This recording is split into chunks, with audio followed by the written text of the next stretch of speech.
Shalom saudara-saudari yang terkasih, tema renungan kita Yesus nama di atas segala nama yang dibawakan oleh Pendeta Drison Ginting. Shalom saudara yang kekasih dalam nama Tuhan dimanapun kita berada.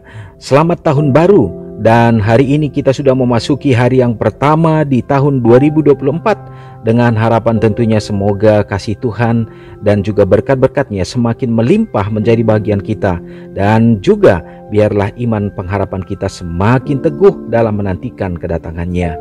Tema renungan kita di sepanjang satu tahun ini adalah Yesus nama di atas segala nama.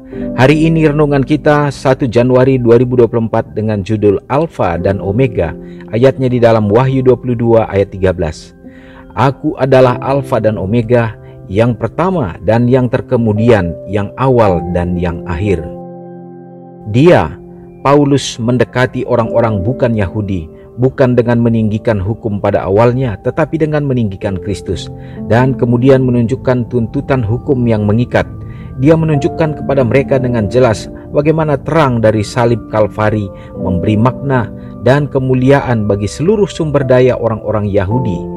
Dengan demikian, dia mengubah cara kerjanya, lalu menyesuaikan pekabarannya dengan keadaan di mana dia ditempatkan, dan meskipun setelah bekerja dengan sabar, dia menikmati hasil yang besar.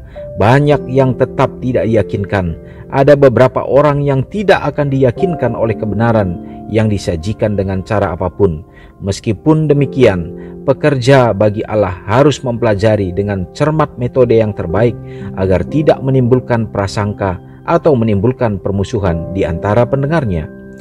Kristus berkata kepada murid-muridnya, "Masih banyak hal yang harus kukatakan kepadamu, tetapi kamu belum dapat menanggungnya sekarang." Sebagai hasil dari pendidikan terdahulu mereka, ide-ide mereka dalam banyak hal tidak benar, dan mereka tidak siap untuk memahami dan menerima beberapa hal yang seharusnya dia ajarkan kepada mereka. Instruksinya akan membingungkan pikiran mereka dan menimbulkan pertanyaan dan ketidakpercayaan yang akan sulit untuk dihilangkan.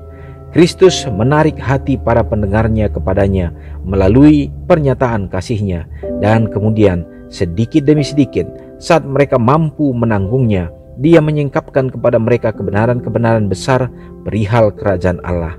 Kita juga harus belajar untuk menyesuaikan pekerjaan kita dengan kondisi masyarakat, untuk berharap dengan orang-orang di mana mereka berada, sementara tuntutan hukum Allah harus disampaikan kepada dunia. Kita tidak boleh lupa bahwa kasih Kristus adalah satu-satunya kekuatan yang dapat melembutkan hati dan menuntun pada ketaatan. Semua kebenaran besar dari kitab suci berpusat pada Kristus, dan ketika dipahami dengan benar, semua mengarah kepadanya. Biarlah Kristus dihadirkan sebagai Alfa dan Omega, awal dan akhir dari rencana besar penebusan. Hadirkan kepada orang-orang hal-hal yang akan memperkuat kepercayaan mereka kepada Yesus dan firman-Nya, dan menuntun mereka untuk menyelidiki sendiri ajarannya.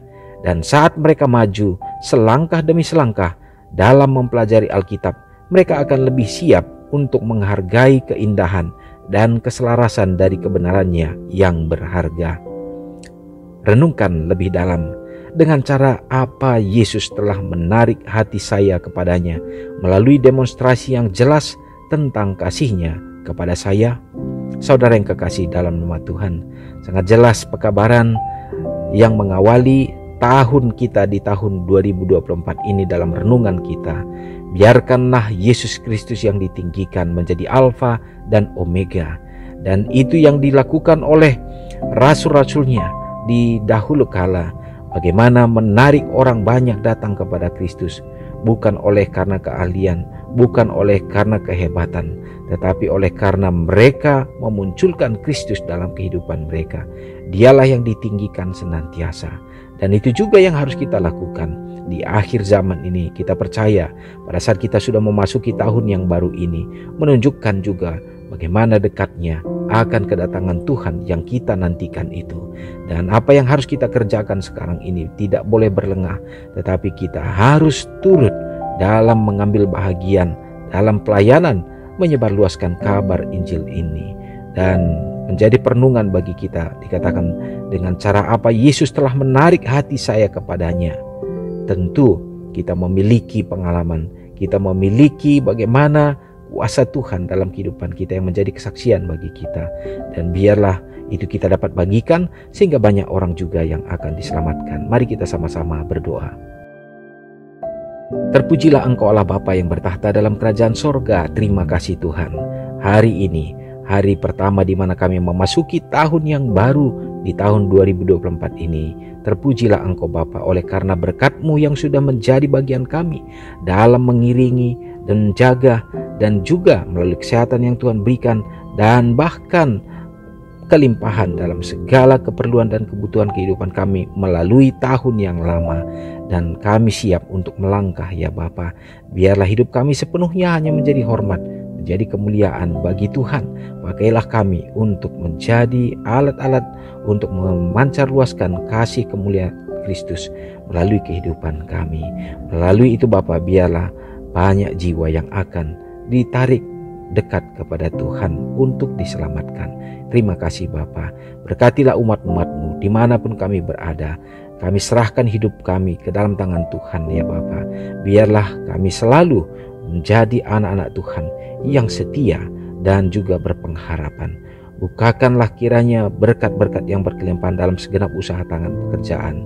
Dan biarlah keluarga kami ya Bapa dapat menjadi terang dan berbahagia di dunia ini yang menjadi gambaran akan Eden yang kecil yang Tuhan akan hadirkan. Ya Tuhan, terima kasih. Hamba-Mu yakin dan percaya dalam semua keperluan, dalam semua pergumulan, kesulitan dan kesusahan, Tuhan yang akan memberikan jalan keluar yang terbaik. Engkau yang akan memberikan kekuatan bagi kami. Bagi orang-orang tua yang sudah lanjut usia, peliharakanlah hidup mereka. Ya Tuhan, hari ini kami serahkan hidup kami ke dalam tangan Tuhan. Biarlah pada saat kami melangkah mengawali tahun ini, kami akan melakukan hal-hal yang benar di hadapan Tuhan. Terpujilah Engkau Bapa mengampuni dosa kami. Karena doa ini hamba-Mu serahkan dalam nama Yesus yang menjadi juru selamat kami. Amin. Shalom saudaraku, selamat pagi, selamat beraktivitas. Tuhan Yesus memberkati. Ingatlah Matius 5 ayat 13-16. Biarlah kamu menjadi garam yang mengasinkan dan terang yang menyinari kehidupan orang lain. Jangan lupa subscribe, like, dan share ke seluruh dunia.